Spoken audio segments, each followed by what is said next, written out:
Ils ont été applaudis par des millions de Français à leurs fenêtres chaque soir pendant le confinement. Désormais, ce sont eux qui font du bruit pour faire entendre leurs revendications. Médecins, aides-soignants ou personnels des centres médico-sociaux, ils sont tous venus crier leur désespoir, mais dans la bonne humeur, pour dénoncer le manque de moyens humains et matériels dans les hôpitaux ou encore la fermeture de lits. La faute, selon eux, à des années de coupes budgétaires.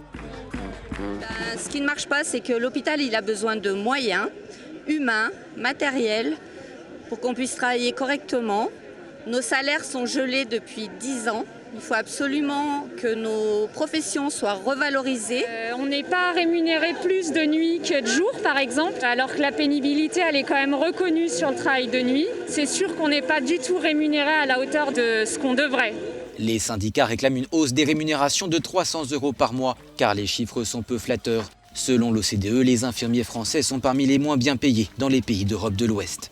En tant qu'infirmière, on est responsable d'un service de 24 à 26 patients. On a leur vie entre nos mains, on est payés comme de la merde. Et s'il y a la moindre connerie, c'est nous qui prenons. Donc un minimum d'honnêteté serait pas mal. Lyon, Bordeaux, Marseille, Rennes ou encore Paris, ils étaient des dizaines de milliers de personnes dans les rues pour faire pression sur le gouvernement après une crise qui a mis en lumière les fragilités des infrastructures de santé avec des conséquences humaines difficiles à supporter.